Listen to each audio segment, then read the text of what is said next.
Welcome back to my channel. তো চলে এসেছি তোমাদের তৃতীয় শ্রেণীর আমার গণিত বইয়ের 7 ও 8 পাতার পড়া নিয়ে। কেমন? আজকে 7 ও 8 পাতায় যে অঙ্কগুলো আছে আমরা আজকে সুন্দর করে পড়বো এবং অঙ্কগুলো সমাধান করার চেষ্টা করব। ঠিক আছে, তবে চলো। দেখো লেখা আছে এখানে, চলো বাজারে যাই, সাইকেলে চড়ে বাজারে চলি, হিসাব করে খরচ করি, ফাঁকা ঘরে লিখি। নীলু সাইকেল চেপে বাজারে যাচ্ছে, পথে দেখল রমজান আর মিতাও সাইকেল চেপে বাজারে যাচ্ছে। প্রতি সাইকেলে ড্যাশটি চাকা, প্রতি সাইকেলে কটি চাকা? প্রতি সাইকেলে দুটি চাকা। তিনজনের সাইকেলে মোট, তিন দুয়ে ছটি চাকা। কেমন?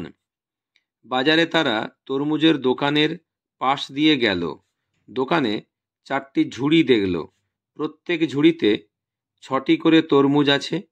রমজান বলল, মোট 4 গুণিত কত হবে? প্রত্যেক ঝুড়িতে 6টি আছে, তাহলে 4 গুণিত 6, তাহলে 4 6 24টি তরমুজ আছে। এবার তারা ফোন বুথে গেল, মিতা 2টি ফোন করলো, নীলু একটা ও রমজান একটা ফোন করলো। তারা মোট ড্যাশটে ফোন করলো, তাহলে কটা করেছে? মিতা 2টি ফোন করেছে, নীলু একটা, রমজান একটা, 2 3 4টে, তাহলে এখানে লিখবে তারা মোট 4টে ফোন করলো। প্রতি ফোনের জন্য 2 টাকা দিতে হলো, তাহলে তাদের মোট 4টা ফোন, 4 গুণিত 2 টাকা সমান 4 2 8 টাকা দিতে হলো। কেমন? তারপর নীলু 4 আঁটি শাক কিনলো, 1 আঁটি শাকের দাম 5 টাকা। নীলু দিল, তাহলে কত হবে? 4 আঁটি, 4 গুণিত 1 আঁটির দাম 5 টাকা, তাহলে 4 5 2 0 20 টাকা। ঠিক আছে। রমজান এবার 2টি গন্ধরাজ লেবু আর একটা বেল কিনলো, একটা লেবুর দাম 4 টাকা। 2টি লেবুর দাম কত হবে? তাহলে একটা লেবুর দাম যদি 4 টাকা হয়, তাহলে 2টি লেবুর দাম কত হবে? 2 গুণিত 4, তাহলে 4 2 8 টাকা। একটা বেলের দাম দিল 7 টাকা, তাহলে রমজান মোট কত দিয়েছে? না, প্রথমে লেবুতে 8 টাকা আর বেলে 7 টাকা, 8 7 15 টাকা দিল। কেমন? মিতা 2টি লাউ আর একটা এঁচড় কিনলো, লাউ 9 টাকা করে, তাহলে 2টি লাউয়ের দাম 2 গুণিত 9, 9 2 18 টাকা। মিতা একটা এঁচড়ের দাম দিল 17 টাকা। মিতা মোট কত দিয়েছে? তাহলে 18 টাকা দিয়েছে 2টি লাউয়ে, 18 টাকা, আর একটা এঁচড়ে দিয়েছে 17 টাকা, এখানে 17 টাকা লিখবে। তাহলে 18 আর 17 যোগ করলে হবে 35 টাকা।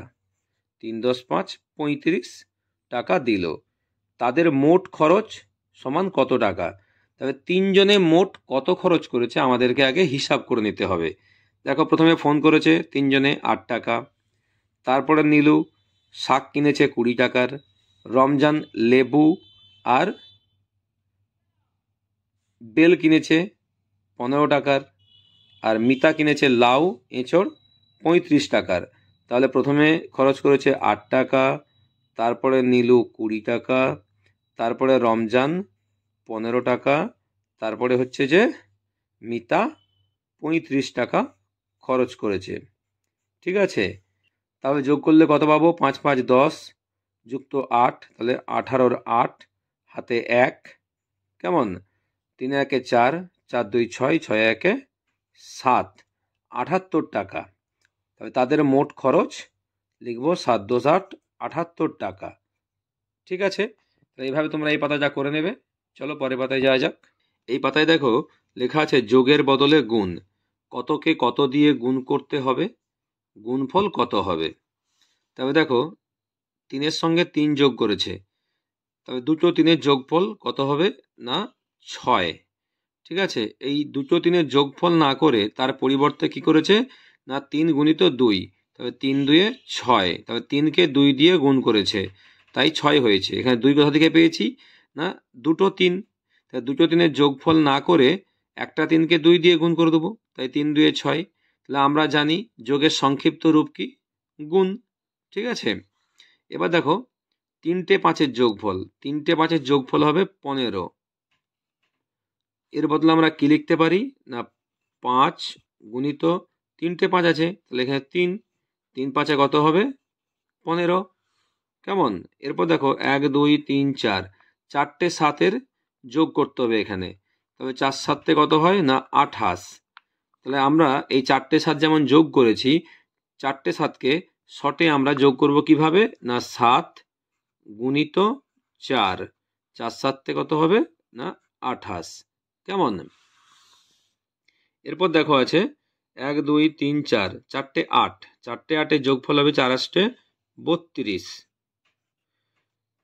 এই যোগের পরিবর্তে আমরা বসাতে পারবো 8 গুণিত 4, যেহেতু 4টে 8 পেয়েছি আমরা, তাই 8কে 4 দিয়ে গুণ করে দেবো, 4 8 হবে 32।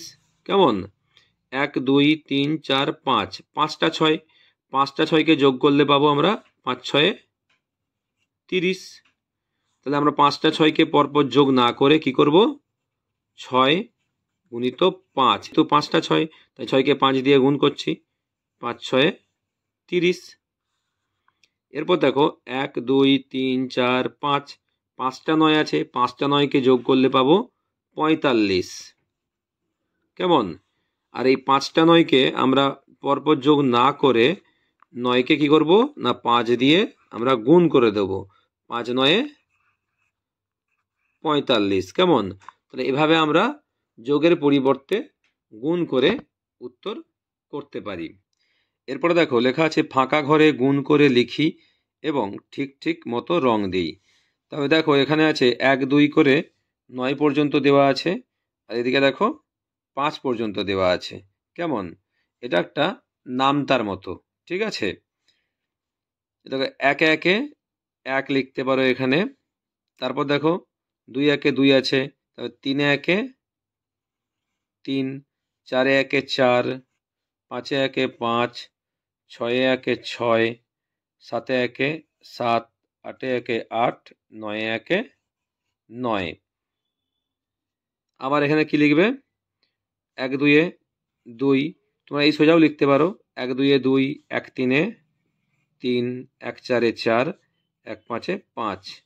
এখানে 1 2-এ 2 হয়ে আছে, এখানে 2 2-এ 4, 2 3-এ 6 বসানো আছে, 2 4-এ 8, 2 5-এ 10, 3 1-এ 3 বসানো আছে, 3 2-এ হবে 6, 3 3-এ হবে 9, 3 4-এ হবে 12, 3 5-এ 15। তারপর 4 1-এ 4, 4 2-এ হবে 8, 4 3-এ 12, 4 4-এ 16, আর 4 5-এ 20। তারপর 5 1-এ 5, 5 2-এ 10, 5 3-এ 15, 5 4-এ 20, 5 5-এ 25। তারপর 6 1-এ 6, 6 2-এ 12, 6 3-এ 18, 6 4-এ 24 লেখা আছে, 6 5-এ 30। তারপর 7 1-এ 7, 7 2-এ 14, 7 3-এ 21, 7 4-এ 28, 7 5-এ 35। তারপর দেখো 8 1-এ 8 লেখা আছে, 8 2-এ 16, 8 3-এ 24, 8 4-এ হবে 32, 8 5-এ 40। তারপর 9 1-এ 9, 9 2-এ হবে 18, 9 3-এ 27, 9 4-এ 36, আর 9 5-এ 45। কেমন? তবে দেখো আমরা ফাঁকা ঘরগুলো গুণ করে নিয়েছি। কেমন? এরপরে কি করতে বলছে না ঠিক ঠিক মতো রং দেই। তাহলে কিভাবে রং দিতে হবে? পাশে লেখা আছে দেখো, গুণফলের দশকে 4 থাকলে লাল রং দেই, গুণফলের দশকে 3 থাকলে হলুদ রং দেই, গুণফলের দশকে 2 থাকলে নীল রং দেই, গুণফলের দশকে 1 থাকলে সবুজ রং দেই, আর গুণফলের দশকে 0 থাকলে গোলাপি রং দিই। কেমন? তারপরে আবার কটা কোন রং দিয়েছি এখানে লিখতে হবে। তাহলে আগে চলো গুণফলের দশকে 4 থাকলে লাল রং দিই। তবে দেখো তো এখানে 4 কোথায় আছে? 40 আর 45। তবে দশকের ঘরে 4 আছে দুটো, এই দুটো ঘর হবে লাল রং। আমি লাল রং করে দিচ্ছি।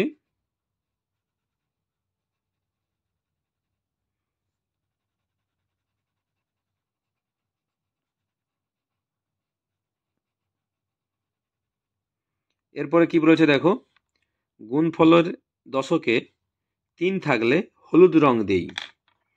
তাহলে গুণফলের দশকে 3 যেখানে, সেই ঘরগুলো হলুদ হবে। আমি একটু একটু করে রং দিয়ে দিচ্ছি, তোমরা পুরোটাই রং করে নেবে পরে, কেমন? তাহলে এখানে 3 আছে দেখো, 30, 35, 32, 36, তাহলে এগুলো হবে হলুদ রং।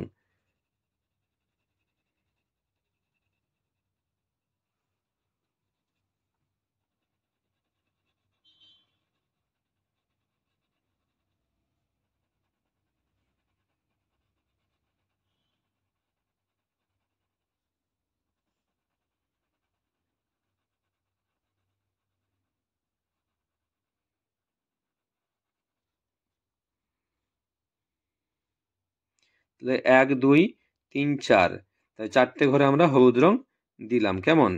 এরপরে দেখো, গুণফলের দশকে 2 থাকলে নীল রং দিই।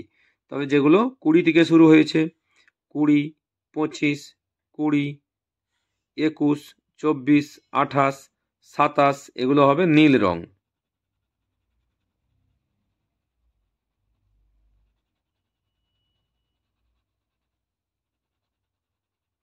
আমি একটু একটু করে তোমার দেখিয়ে দিচ্ছি, তোমরা সুন্দর করে পুরো ঘর জুড়ে রং করবে, কেমন?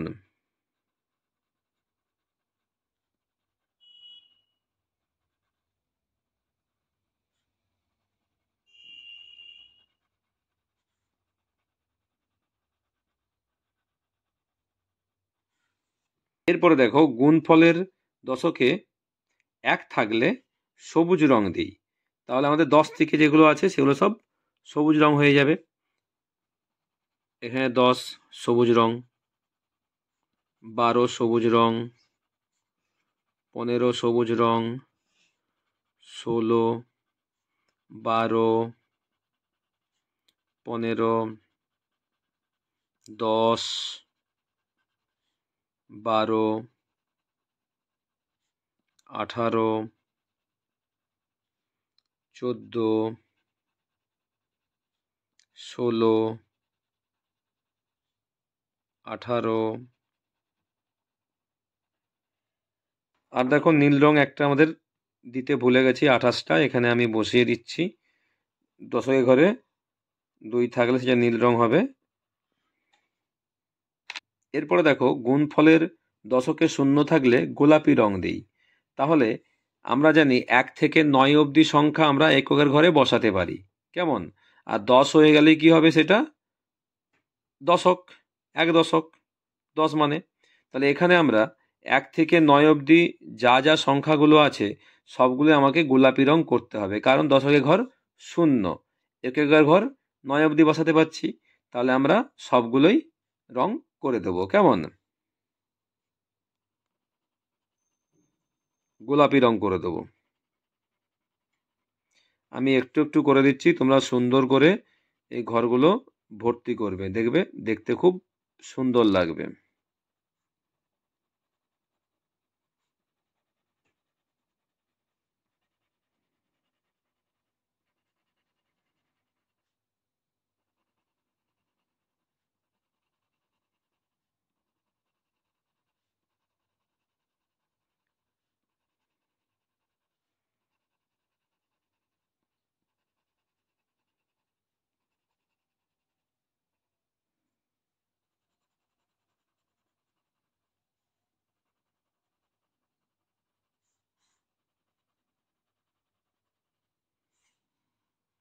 তবে দেখো, আমরা সব ঘরগুলো রং করে দিয়েছি, কেমন?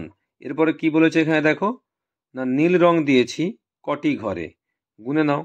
1, 2, 3, 4, 5, 6, 7, 8টি ঘরে আমরা নীল রং দিয়েছি, তাহলে এখানে আমরা 8 লিখে দেব। লাল রং দিয়েছি কটি ঘরে, 1, 2, আমরা 2টি ঘরে লাল রং দিয়েছি, তাহলে এখানে আমরা 2 লিখে দেব, কেমন? হলুদ রং দিয়েছি কটি ঘরে, হলুদ রং গুনে নাও। 1, 2, 3, 4, তাহলে 4টে ঘরে আমরা হলুদ রং দিয়েছি, ঠিক আছে। গোলাপি রং দিয়েছি কটি ঘরে, গোলাপি রং দিয়েছি আমরা 1, 2, 3, 4, 5, 6, 7, 8, 9, 10, 11, 12, 13, 14, 15, 16, 17, 18, 19টি ঘরে দিয়েছি আমরা গোলাপি রং। 1, 10, 9, 19 লিখে দেবো এখানে। আর সবুজ রং দিয়েছি 1 2 3 4 5 6 7 8 9 10 11 12 12টি ঘরে আমরা সবুজ রং দিয়েছি। এরপরে কি বলেছে, বেশি ঘরে দিয়েছি কোন রং?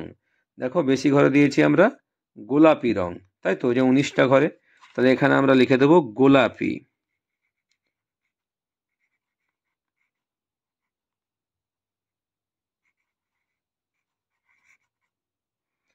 তাহলে বেশি আমরা রং দিয়েছি গোলাপি। কেমন? তাহলে এইভাবে তোমরা সুন্দর করে এই পাতাটি করে নেবে। অবশ্যই আমার চ্যানেলটি লাইক করবে, সাবস্ক্রাইব করে পাশে থাকবে। নেক্সট ভিডিও দেখা হবে। টাটা।